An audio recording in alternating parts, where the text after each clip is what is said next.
Thank you for checking out the Media Marketing Podcast, a place where you can learn all things media and marketing related. Don't miss a beat in boosting your business and your brand. In each episode, you'll gain valuable insights, tools, and strategies to apply to your marketing efforts. And now your host, Brian Cargill.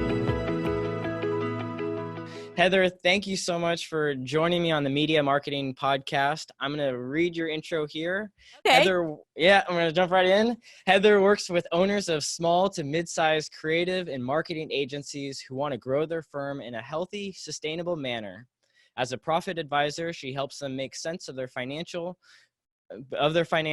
provides user-friendly KPI data and guidance to make informed decisions so that they can work strategically on their business and increase profits, which means they can achieve the lifestyle that they've been working towards. Heather, thank you for jumping on the show. Yeah, thank you. Wow. That sounds like a run-on sentence, but that's all right. Yeah, do you want to unpack some of that? So I guess first, let's go into our backstory, how we know each other, and how you came to be on the show, and then we can talk through some of those sentences I just said. But thank you, Heather, for coming on the show. I think we first met probably about 2 years ago through mutual friend John Rumler through Toastmasters, and is over there on the east side of Portland. And it was a nice time. I'm glad we've stayed connected over the years. And we met through Toastmasters. What brought you to Toastmasters? Are you a fan of public speaking, or?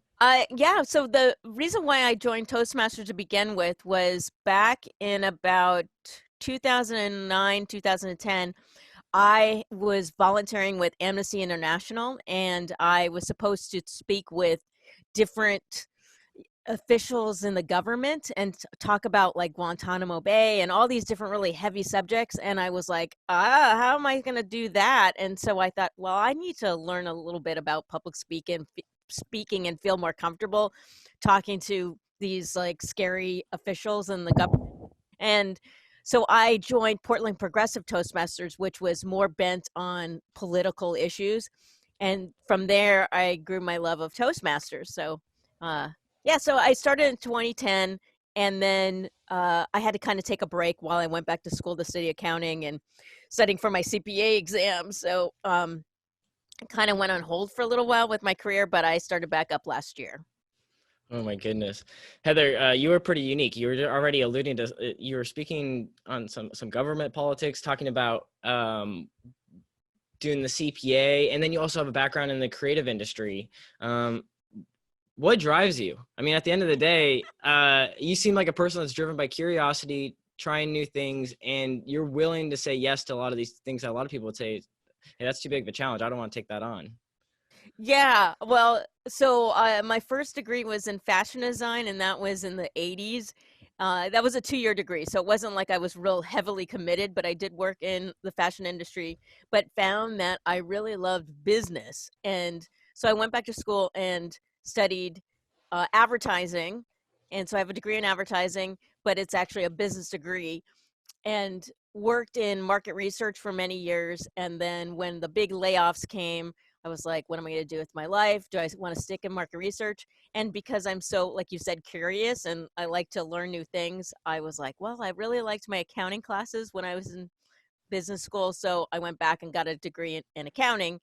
And now I'm in my 50s. So it feels like this is a good niche because it's like something that I can keep working on and I won't get bored with, for sure, because there's just so much to know. But I have kind of gone in different directions. I also have a background in theater. I've worked in theater and stuff as well. So I just love to learn. That's what really drives me. Yeah, I think you're kind of the epitome of the left brain, right brain, where you do all the creative things, and then something like accounting is so technical, and having to be very organized. And then I think we have some viewers tuning in, just to give people up to speed. You're talking about your backdrop, but before we jumped on here, just talking about your backdrop alone, that's an homage to. This is I'll let you say that. Yeah. Basquiat. Yeah. So I love. Well, not only do I love all things 80s, but I also love 80s artists. And so Basquiat is definitely one of those. And then like Keith Haring and Kenny Scharf, I love all those artists, and I loved them back then and I still love them now. So I'm a product of my youth, I suppose. I don't know. Yeah, definitely. I think, yeah, it's kind of the culmination of all those things that make us who we are. And I think showing an appreciation for Basquiat and throwing that up there. Yeah, a lot of art out there these days. I think Banksy just produced an art piece like the other day. So feel free to go check that out. That's really relevant to the times. But anyway, Heather, let's talk about you. So thanks for coming on the show. And, you know, your background is in the financial helping out people in the creative industry through your financial tips, and you do accounting. But let's talk about, you have a lead magnet that you mentioned that's coming out here pretty soon. Do you want to explain what that is? Sure. Yeah, the lead magnet. So, I guess your listeners probably know what lead magnets are, but it sounds kind of sneaky, doesn't it? A lead magnet. But I'm going to be putting together sort of a one sheet. Maybe it's probably going to end up being like several pages, but it'll be a PDF, and it's going to talk about the pitfalls that entrepreneurs should avoid when growing their agencies. And I I've tried to I've changed this around many times, and I've tried to keep it down to 10 things, but really there's more than 10. That sounds kind of depressing, but I try to keep them within 10 things that sort of fit together. And I can go over some of those. We're not going to have enough time to go through all 10, but Yeah, maybe. Okay, just to get people up to speed, that's a great kind of foundation there. Lead magnet is something that brings people in. You're providing something of value for your audience, and in return, you hope that they see you as a trusted advisor, as someone that they could look to for advice. And then, yeah, talking about the 10 pitfalls. Maybe, do you want to just start with one? Maybe what's your favorite, or the first one in the top 10? so one of my it's not really my favorite, but unfortunately it's kind of like the starting piece. And that is that I see so many times entrepreneurs, especially if it's just one person, or maybe they have one employee, or they hire assistants or virtual assistants or contractors. But one of the things I see them do is to not keep their books, or if they do keep their books, maybe it's a relative that's keeping their books, or they're using some kind of software that they don't really understand. And really, to grow your business, you have to start with really good books, because you have to have good numbers. Otherwise, you have nothing to base that off of to figure out if you are meeting certain benchmarks, or if you want to track certain KPIs. But I know with working with creative people, not all of them are number people. I happen to be like one of those people that's like creative, and I have a brain for data. I love both, but I understand that the people that I work with may not be in that same case, or they might enjoy the data, but they get really scared by the whole financial accounting piece of it. But that's why I don't feel like they should have to do that. Like, they should hire someone like me, or a bookkeeper, or somebody to help them with their books. So that's the number one thing, I think. Start with that, and then we can kind of go through the next phase. But if you don't have good books, it's really impossible to like I said, to grow your company at all. Yeah, it's kind of hard to know where you're going if you don't know where you've been. And yeah, using those metrics, using that data to your advantage. And then, yeah, you talked about why is this a problem in the creative industry? Because a lot of people, yeah, they're focused on the creative, they're focused on the art, and hope that things kind of pan out. I think this episode is going to be as much of a talk for myself as well, because, you know, I like to hope that kind of things will fall into place. But I know that there is advantages by looking into KPIs, which are key performance indicators, and using those as a beacon for where you're going to go in the future. Yeah. Yeah, go for it. Things that I find with creative people is that the only reason why they're doing their books is because they have to do a tax return at the end of the year. And really, all your finances really should help drive your business, and all the decisions that you make. You want to be able to be, instead of reactionary, be proactive throughout the year. So if the only time you're really looking at your numbers is at the end of the year when you're doing your tax return, that's too late. Like, you've already, you now can't, I mean, you can kind of go back and look at your history. I mean, that does have some, use, but really you should be keeping track of what's going on, and then forecasting what will happen. So you really need to know, like, what's in your pipeline, so you know what kind of cash flows that you're going to have, so you can gauge, like, can you afford to bring on a contractor on a job, or do you need to charge more for a job, or Or is there a lot of scope creep that's coming in and that you need to like talk to your clients? But without measuring anything, you'd have no idea that all this is going on. I mean, you might like in your head kind of like feel it, like it might be a gut feeling, but you don't have any data to back it up. Yeah, the intuition is there, but it might not be reflective. Maybe you can tell people what are kind of your first steps with folks when, because if you're creative, yeah, you can either try doing this yourself or you work with someone like yourself, Heather, who's trained, who's well organized, who has gone to school for this, who's very good at what they do and finds enjoyment in it. What does that first session kind of look like? Yeah. So if you want to work with me or, other accountants or whatever, for me, though, I do what they call like a discovery session, which would sit down and right now would probably be done through Zoom for the most part. And I do have an office here in Portland, but I do work with people across the United States. And so we would just do like a Zoom chat and kind of get to know each other. I would look at whatever books that they had, if they do have books, and then we'll see how we can work together. I offer several different tiers depending on the size of the business. So, I understand that some people might be just in that early phase, a bootstrap phase. And so I have a plan that works for that. But then, if you have more employees and that in itself brings on a whole other slew of issues when you have payroll and all of that. So it's a more higher touch set of services that I have for those people. That's awesome. So you can kind of help, grow alongside folks as they're at a smaller stage up to that mid-size organization. Maybe we can help people identify what makes you unique, Heather. What's your favorite part about what you're able to offer your clients?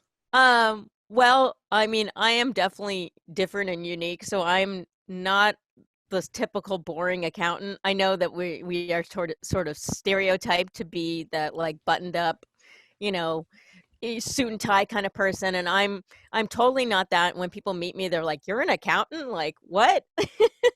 So one of the conversations that I have over and over with people is that they feel intimidated by their accountants and they feel afraid to ask questions, and they'll tell me that when they've worked with accountants in the past where they've left their office like being like, okay, I am so confused. I have no idea what's going on. I don't even know what they said to me.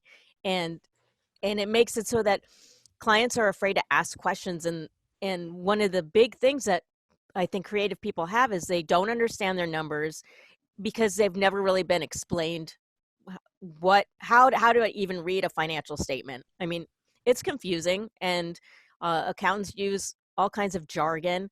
And so I think I bring to the table a sort of a down-to-earth kind of nature that I'm going to work with people, and I understand that it can be extremely confusing, and I want to, speak your language. I'm a creative person myself, so I jibe with these people, so they feel like they're my kind of people. And yeah, or people's creative uses for like kind of standard nomenclature for a business. I'm sure you've heard all kinds of things, and that's great. They're able to kind of see people where they're at and have empathy and you're supportive of where they're at, learning everything. I've used your services and I've been very appreciative and you didn't make me feel stupid at all, even though I'm sure there are such things as stupid questions sometimes, and I'm sure I've asked a handful of them, but but I don't think there are any real stupid questions, because to me it's like, if you don't understand something, you should be able to feel comfortable to ask and just verify and just make sure. I'm totally open that way.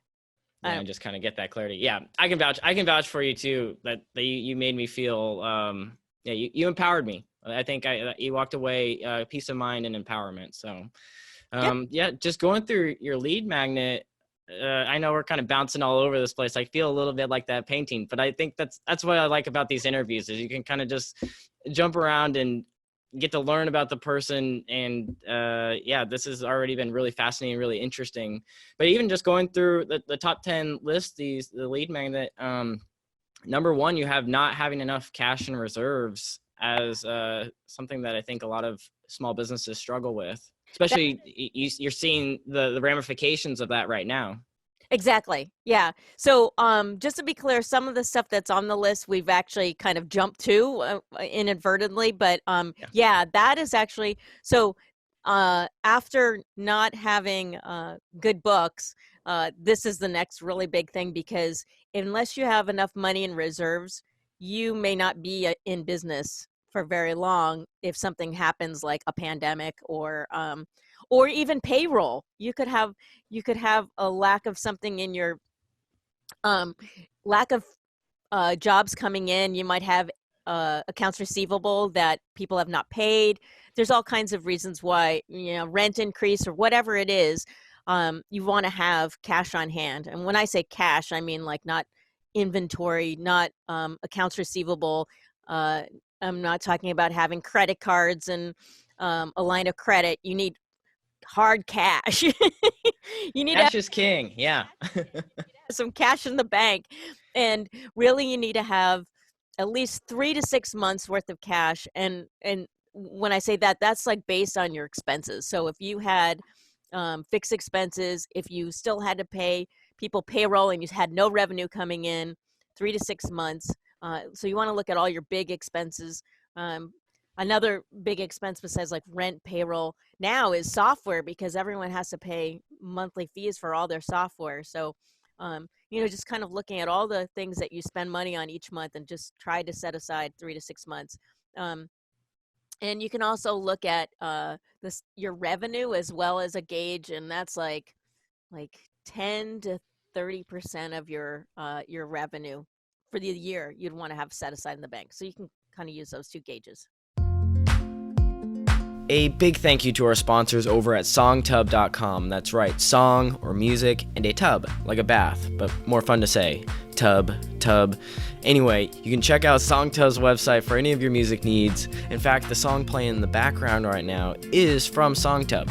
So why pick them over anyone else? Well, they curate the music. And I know the guys, so that means I know that they're selecting great music for your project. A lot of other companies will brag about how many songs they have, maybe 100,000, 200,000, maybe even 1 million. But honestly, I don't have time for that. I don't have the time to just sit down and go next, a song not so great, trying to figure out where the best music is. Songtub.com, great place to get your music. And now I'm excited to offer you the first month for free if you go to songtub.com/pro, P-R-O, and we have a promo code for you. Yes, that's right, my name, your host, Brian, B-R-Y-A-N, and that will give you your first month free to have access to a huge music library that you can use towards your next video project, podcast, or any of your general audio needs. Anyway, back to the show.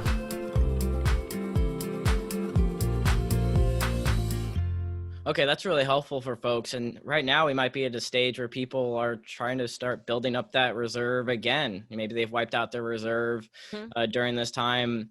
Would you just recommend, as people are starting to build up their reserve, start like cutting costs on everything, live like really lean? And then once you have about that 3 to 6 months, you might be able, that's the tough part is that like if you've been living so lean for so long, and then you start gradually getting more subscriptions, more software, it can creep back up to you again. So you're kind of living this balancing act. Do you have any tips for folks there? Yeah, I think you just never let up on the acting lean. I don't think that you should. Believe me, I see people spend money on all kinds of things that I'm just like flabbergasted how much money they'll spend. And one of the things that I see people spend money on that really is not necessary is meals. Like they take people out for meals. They spend a lot of money on meals, or they'll treat their employees. And I understand that. I mean, you want to have an atmosphere that's really fun for your workers. But if you can't afford it, then you shouldn't be doing that. Another thing I see is like wasted software. That's another one. Having a space that you really can't afford, so you're spending lots and lots of rent.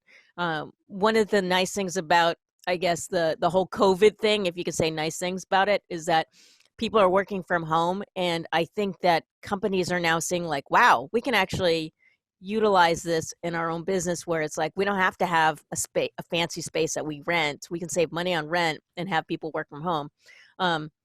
There are issues with that, of course. I mean, there's lots of issues with that, but from an expense perspective, it's a lot. You could save a lot of money. If we're just talking about businesses in Portland, the rent has just gotten just insane. So just think how much money you'd save that.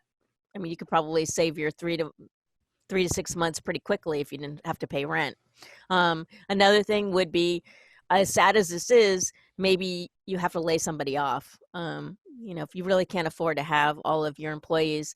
But again, if you're not really gauging that stuff and running the numbers, then you won't know if you need to let somebody go, or maybe you need to hire somebody because you have so much stuff in the pipeline you really can't afford it. So yeah. And is that kind of where your expertise would come in? Is maybe if someone, hey, we're thinking about letting someone go because we just don't think it's going to work in the budget, or making that decision to plus up your team, that's when they could consult with you? Yeah, exactly. So I provide monthly reports and they're pretty. I made sure that I found a reporting tool that is very visual and very attractive, I must say. I shopped around for sure.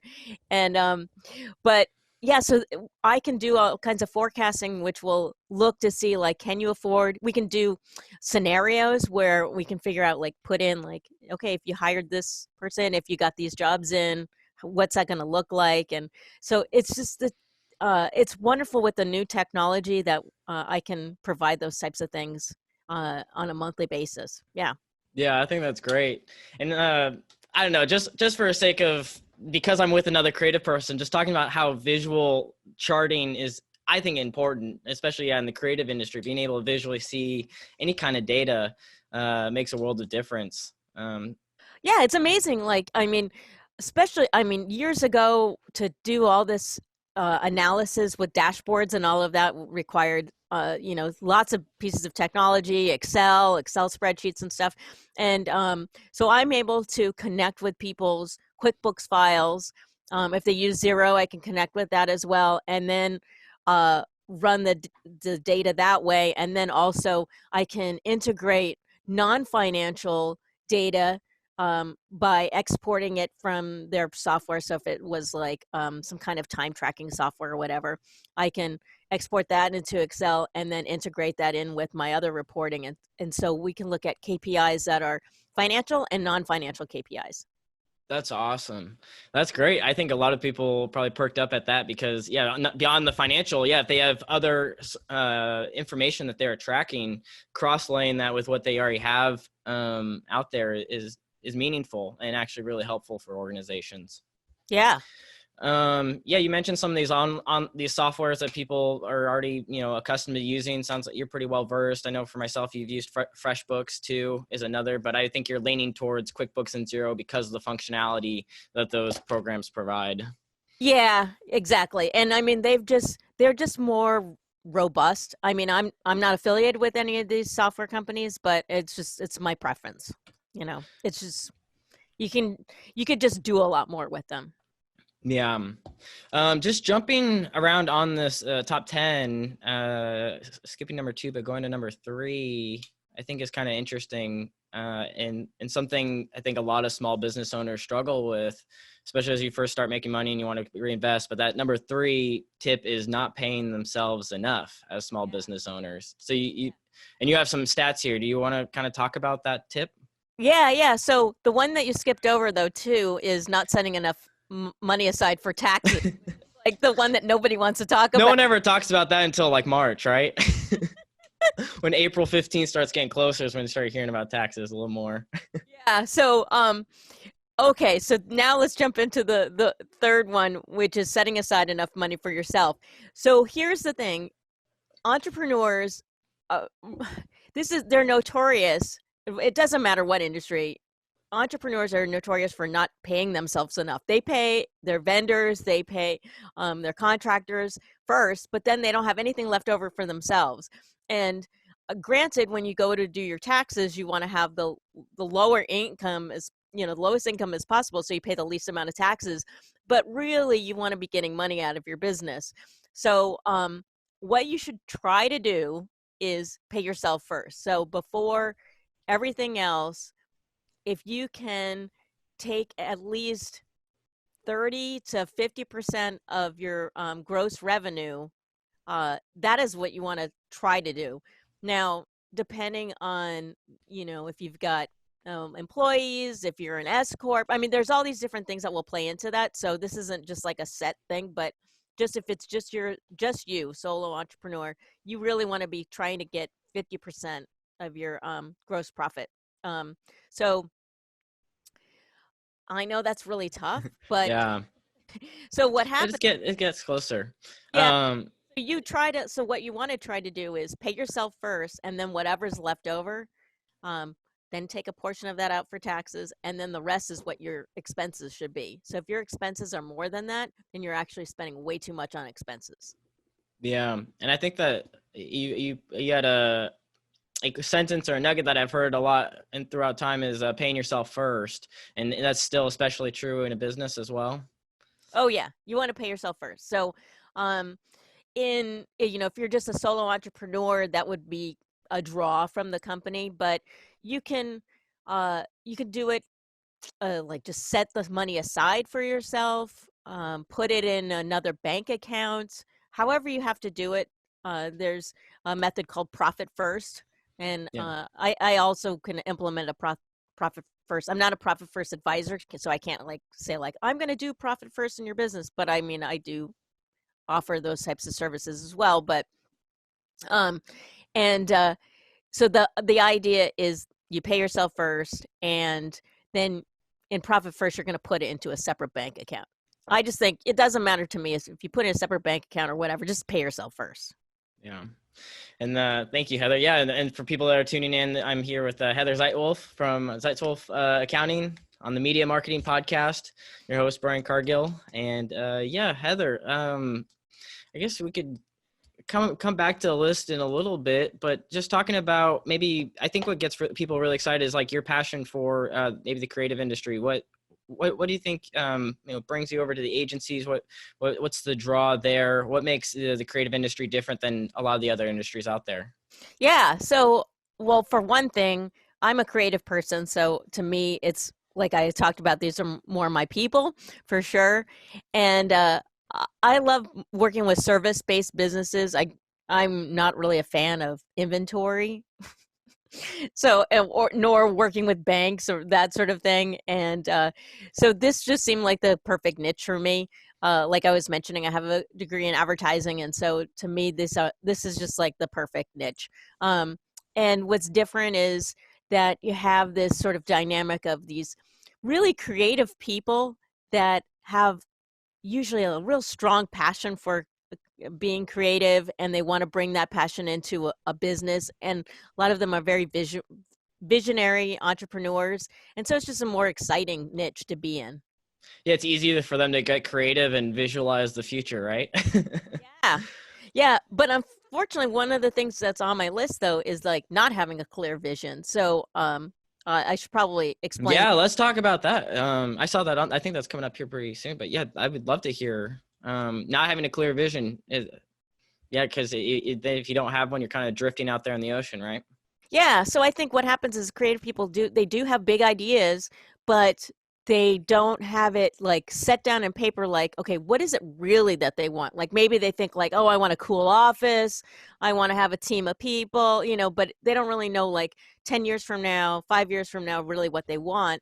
And what you want to have is a super clear vision, so you know where you're going, and then reverse engineering how you're going to get there. So you might want to have like a big board where you're like thinking about these things, like what's my vision? And then kind of like, okay, chunk it out. So look at, if we work back 5 years and then 5 years from that, and then what are your goals and how are you going to get to these benchmarks that you've established for yourself? But unless you have a clear vision, you're just kind of aimlessly going year to year, and you have no idea like what you're leading. Yeah. Then can you even say like, was this a successful year or not? If I like that. And you kind of talked about like reverse engineering, which has become a little bit more popular term in the last decade here. But yeah, picking out where do you want to be and working backwards. Yeah. And maybe it's like having like, a bunch of sticky notes on a wall and being able to like, okay, I mean, it is one thing to have goals, and sometimes goals are, you can't achieve them. It ends up that you don't achieve your goals. But I think that it's okay to tweak your goals. And so not reaching your goals should not make you like not want to have goals. And I also mentioned in my handout to have SMART goals. So you want them to be specific, measurable, achievable, relevant, and time bound. And so Yeah. because they have to be measurable, this is where having the KPIs really in. You know, it's so interesting. You know, it's talking about SMART goals, and I'm glad you kind of broke it down for people. I think I first heard about SMART goals when I was second grade. They've been around for a long time, and but people seem to forget about them. And you talked about setting goals, and you might not achieve them, but I've always been a big fan of in the pursuit of reaching your goal, you usually find something else learn something about yourself along the way, and it's okay. When it comes to business, if you don't reach some of those goals, it can mean, you know, it is survival. So then you kind of have to transition your business model or do something quickly. Yeah. Speaking about go for it. I was going to say, you know, just part of being an entrepreneur is that you are going to fail and you have to be okay with failing. But I think also like having a coach or somebody else that can hold you accountable while you're trying to pursue these goals is a good thing. So, you know, working with an advisor like myself or a coach or somebody that can sort of be there to push you. Yeah. I think I read a stat that was like, if you write down your goals, you're like 40% more likely to achieve them. When you have a coach or a guide, an advisor, or someone that's guiding you, it increases it up to like 70% more likely because you have someone that's holding you accountable. And then also you're probably able to help them realize what is achievable because you work with a lot of other businesses out there. So you've seen some other models, you see what does work, and you're able to bring that expertise to the table for them.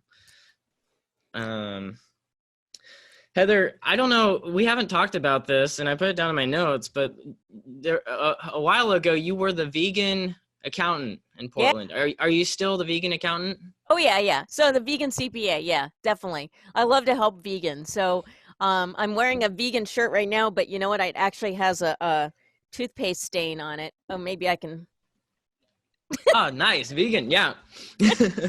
I did the same thing. I had some water. I lucked out. The water dried right before the episode, but that's funny. Yeah. So no, I love to help vegans. I understand that, you know, some of my clients may not be vegan, but I don't hold that against them. But maybe if they try my vegan cooking, maybe they will become vegan. I love to cook, and I love to cook for people that are non-vegans. But yeah, you can really, it's surprising. They come out with more and more ingredients that taste just like whatever the actual thing is, sometimes even better. Sometimes I Trader Joe's, especially, shout out to Trader Joe's. Like some of their vegan products are better than their chocolate chip vegan chocolate chips are better than real chocolate chips. But they're really good. Well, I think that's awesome. We've had some folks on the podcast in the past that they talk about values really driving your organization, your company. And that's great that you have being vegan at the forefront of your organization. How did that come about? And what made you incorporate that as a not a selling tactic, but an outward expression of what your organization stands for? Yeah, well, I mean, it's probably one of the most important things to me is being vegan. And so I do offer a vegan discount. Don't tell me you're vegan if you're not vegan, but yeah, so I do offer that, and to all my vegan clients. And it's another part of my business is going to be part of the benefit corp status and all of that. I haven't gone through all of the stuff for that quite yet, but so that's important to me. So I bike ride. I don't drive.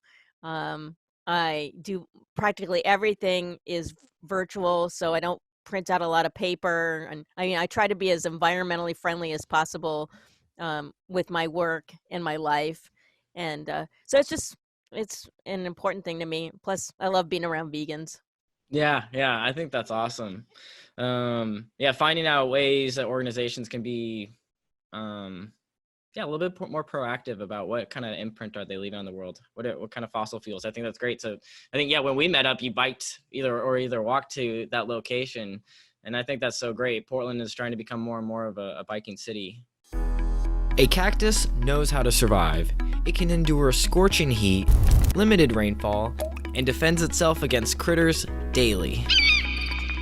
Your business is no different. To survive harsh conditions, it's important to develop deep roots using media content that'll continuously nourish and support your marketing efforts day after day. Tactus Media is here to help you determine a strategy and create media content.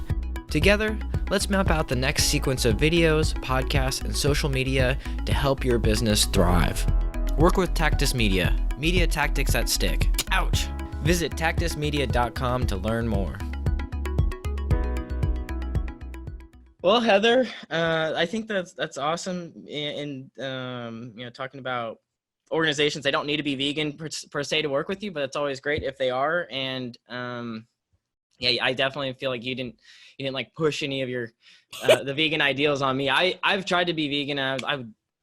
I know that like deep down in my heart, it'd be at the heart of like who I'd like to become. But I think my fiance's family, I don't know, would be okay with that. But we'll see. If you can even give up meat, like, a couple times a week or something, or people that are part-time vegan, even that is better for the animals and better for the environment. And, I certainly don't want to push my values onto other people. I just hope that I'm inspiring to them and that they either try it or go for it 100%. That's always good too. But, I will, like I said, I'll work with people that are non-vegan, but if their business is doing something that I don't agree with, then I'm not going to work with them. So I had a woman who contacted me that was a pig farmer, and I was like, no, I'm not going to work with you. Doesn't jive. Yeah. And then Heather, that's awesome. Thank you for kind of explaining that for folks, and talking about your own podcast. I guess you just recently launched your own, so if folks really enjoyed listening to you here, they can follow along with you on your journey as a new host. Do you have a name for the podcast yet? Is there a way for folks to find it?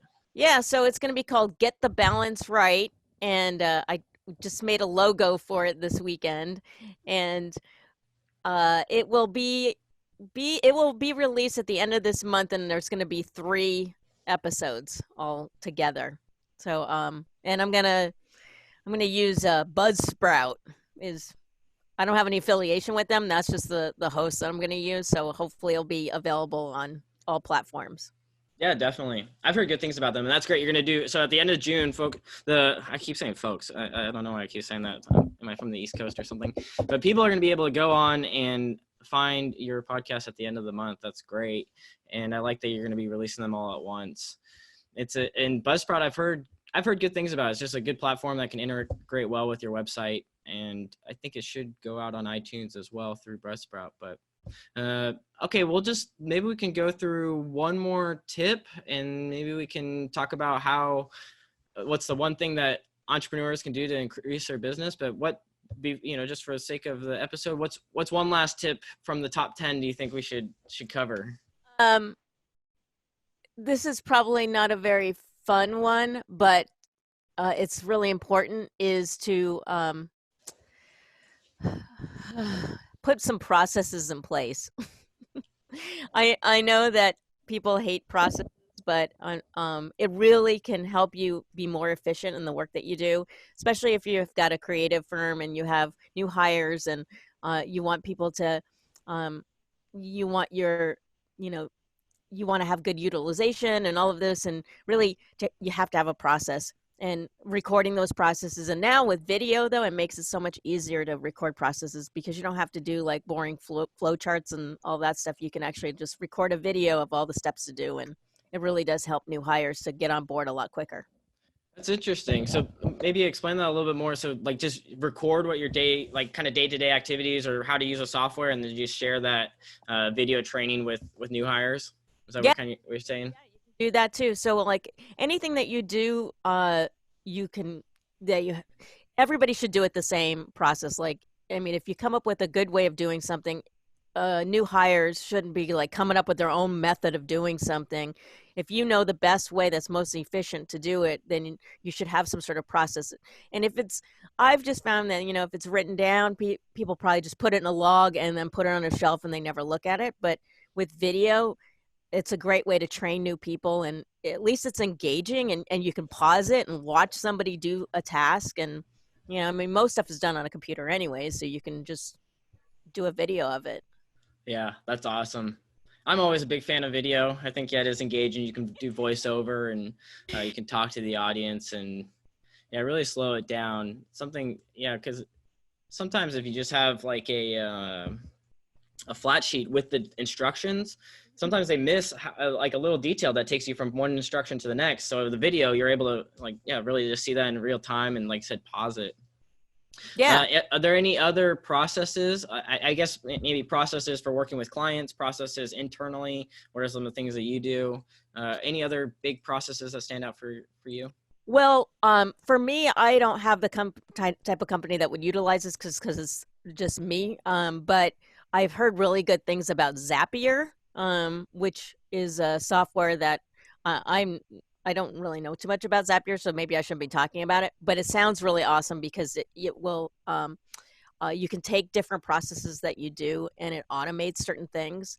And so to me, that's just super exciting. And I get really nerdy and excited about technology. So there's people out there that's used this software. I'd love to hear from you guys. Yeah, I think I might be able to shed a little. I've looked into it a little bit. It was way outside my budget. Yeah. Talking about budget for software, but that one, I've only heard good things, and it can integrate softwares that don't actually normally communicate to each other. I think a lot of us have gone on the back end and say, hey, what is this? Let's just use Trello. That's a software that I know. What does Trello integrate with externally? Does it integrate with Google? Does it integrate with Facebook, YouTube? But Zapier can go beyond those platforms. You can kind of build your own really simple code. Yeah. Even if you're not a coder, and make it work. But yeah, I think that's great. So automating some of those processes, what softwares can solve some of those solutions for you. I'm excited, Heather. This is going to be, what are some things, here we are getting ready for the summer, maybe going in, this is Q2, Q3 will be wrapping up here or starting here pretty soon. Anything that people should look for, here in the near future? Well, so one of the things is that because of the whole COVID thing, they changed the quarterly payments for federal. The quarterly estimates are now due on July 15th. So that's the first quarter, the second quarter, and then the third quarter. It should still be, I think it's like September 15th, if I'm remembering correctly. But they're all like really close together. And so I think that's just going to be, a lot of people are going to be a world of hurt if they're just waiting and they haven't sent in any money, or if they haven't set aside any money. So this is just a weird year with funding, but just make sure you have enough money set aside. And I know people hate thinking about taxes, but unfortunately, it is what it is. Yeah, give yourself a little bit of a cushion there. Cool. And then, one of the things that people can do, they can book a meeting with you. We'll put that into the show notes, but just, I guess, for people that are watching on Facebook, they can go to your website. Do you want to spell that out for folks? Oh, it's a mouthful, so maybe we'll put it in the notes. Okay, we'll put it in the notes, but it's your last name, accounting. Yeah, so, yeah, exactly. Zeitzwolfe with a Z. Yeah, yeah. Yeah. Well, anything that we haven't covered, Heather? No, I think we talked about it. I mean, like I said, we did talk about KPIs, and I just really think that it's super important to be proactive in your business rather than reactive. And like I said, the only way that you'll know that is if you keep track of your numbers. Yeah, having those key performance indicators. Are there any specific, maybe name like the top one or two that people should at least be referencing or looking towards? Well, so you want to see how there's a lot. Yeah. This is probably going to be too complicated again because I don't want to do some math. But I mean, I guess the most basic one to look at is your gross profit and your net income. I mean, those are the simplest things. And then also how much cash that you have. But unfortunately, when you just look at the cash in the bank, that's just a little window of what's going on. We really need to look at your cash flow. So And to do that, you really need to be able to forecast and know what's in your pipeline and all that. So it gets, I don't want to scare people. So Yeah. Well, you need, I mean, I think that's okay. I don't know if it's scaring. I think it's like, yeah, building awareness. And that's why bringing someone like yourself that can really break it down. And, you know, maybe at what stage should someone look to working with you, Heather? Any stage of their business, even if they have an idea, or, you know, maybe in the first, well, now that you're working with small to mid-size, I guess it's probably companies that are a little bit more established. Maybe, you know, gearing up for the tax season, but I think you're looking at doing more ongoing accounting work throughout the year. yeah, it's more advising throughout the year. So it's, some people call it like a virtual CFO. It's kind of, you know, more like that. I also do coaching, and but most of my services right now are geared more towards smaller, like I said, probably like 750,000 a year, 750,000 a year to like 1.2, 1.5 million. Cool. Yeah, that's great. Well, I'm excited, Heather, and good luck on your podcast. And this has been great having you onto the show. Talking about, I think you do bring a new light to financials and make it really fun and easy to understand. And your own personality shines through when people get to work with. They're not just working with any regular old person; they're working with you, Heather, which you provide a great experience for people. So. With that, I'll let people go move on with their Monday. And Heather, thank you for bringing the energy, the enthusiasm. I love the Basquiat background. Thank you. Any closing words? No. That's a wrap. Well, awesome. Yeah, visit Heather's website, Zeitzwolfeaccounting.com. We'll put all that information in the show notes, and we'll also add this lead magnet when I think it becomes available. And everyone, good luck on your marketing ventures. All right. Till next time. Thank you. I want to say a big thanks for tuning into the Media Marketing Podcast. Please subscribe to get notifications for new episodes, which are coming out every Thursday morning, or at least we're striving for that. Feel free to visit our Facebook page where you can like and join the media marketing community. This is a good resource for collaborating, sharing ideas with other media creators, marketers, and those just looking to build their network. So until next time.